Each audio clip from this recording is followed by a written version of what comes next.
Over 20 years ago, I coined the expression think big, and it's been a part of my life ever since.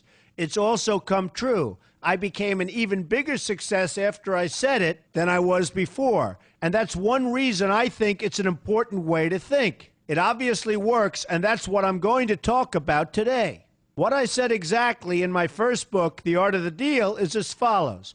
I like thinking big. I always have. To me, it's very simple. If you're going to be thinking anyway, you might as well think big. That book was a bestseller, and it's considered a business classic at this point. But I never thought those words would become bestsellers in their own right. It's an interesting point that I'm famous for two very short statements. Think big and you're fired. But let's stick to the first one for today. And I'd suggest strongly that you pay attention so that you won't have to hear the second one. Thinking big starts with the details and grows from there. Because I'm a builder, I'm very aware of the importance of having a good foundation.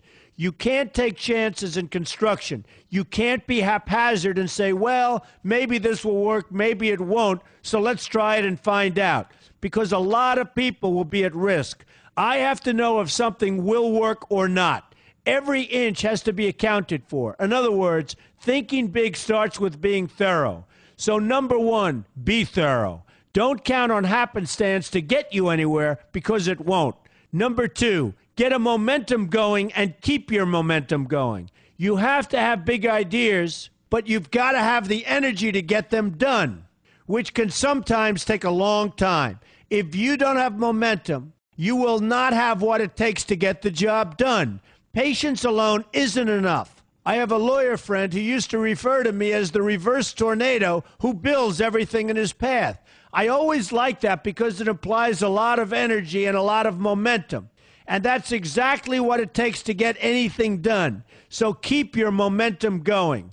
Number three, stay focused. You have to stay focused. The minute you lose focus, you will also be losing your momentum. They go together, and you will accomplish a lot more, even amazing things, if you make sure you keep these two things working together for you. I've seen very talented people literally go down the drain because they couldn't seem to keep their focus long enough to get anything done. In this day of multitasking, that can be a real challenge, but it's absolutely necessary. Ask yourself this question: what should I be thinking about right now? That simple question can restore your focus in no time at all. And your answer right now should be listening to Donald Trump. Number four, look at the solution, not the problem. This is very important if you ever want to learn to think big. And here's why. No matter what you do, you're bound to run into problems. It's just part of life, a part of business, a part of anything worth doing.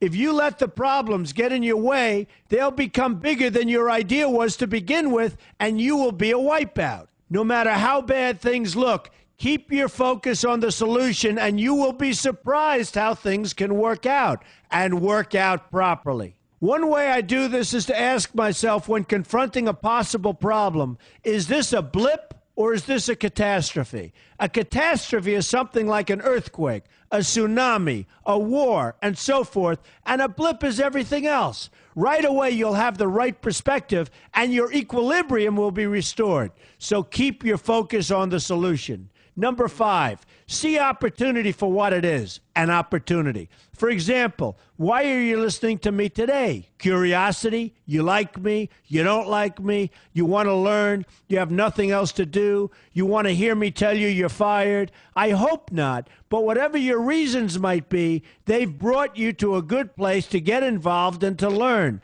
and that's an opportunity right there. People think that because I'm rich and famous that I know everything. I know a lot, but one thing I know is that I don't know everything. So I ask myself this question every day. What can I learn today that I didn't know before? And you know what? I learn something new every single day. That's a big reason for my success, and the same thing can apply to you. Take the time to see today as an opportunity, and you'll be surprised by what can come your way. Be open to new ideas, and you will be creating your own opportunities before too long. Number six, know everything you can about what you're doing. That's a good way to cover your bases. Another good way is to read the book Robert Kiyosaki and I have written together, Why We Want You to Be Rich.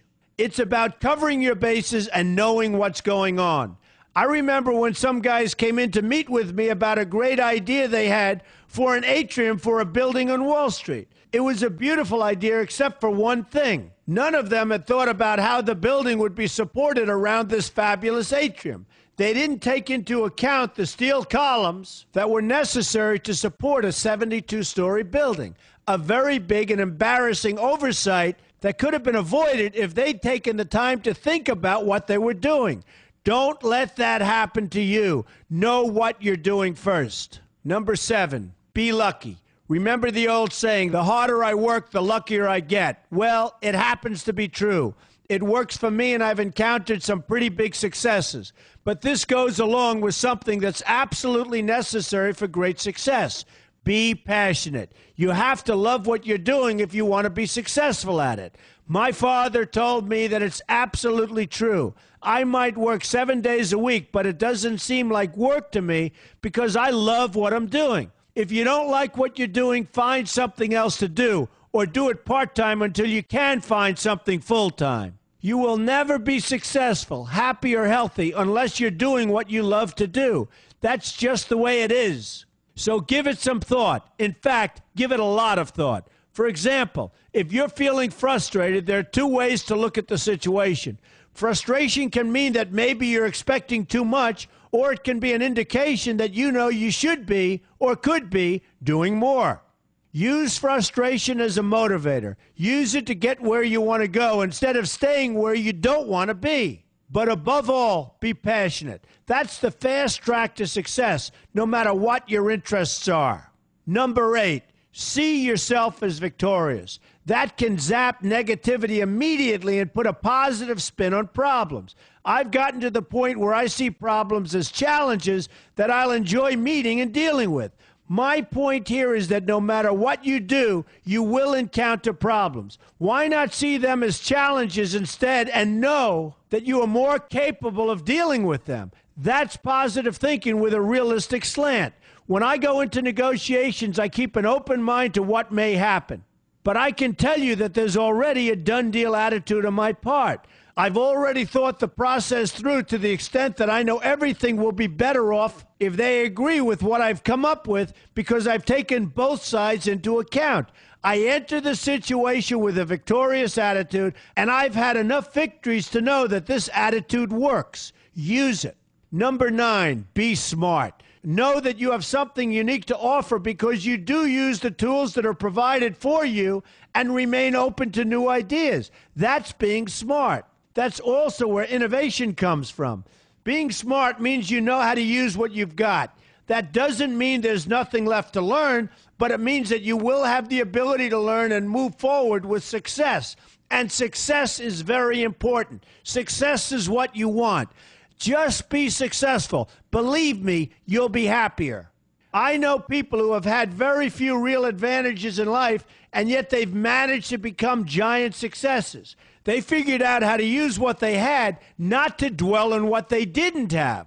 I'm convinced that everyone has something useful to offer, and if you apply yourself diligently, you'll find that you have what it takes to succeed, and you're going to be a lot happier for it.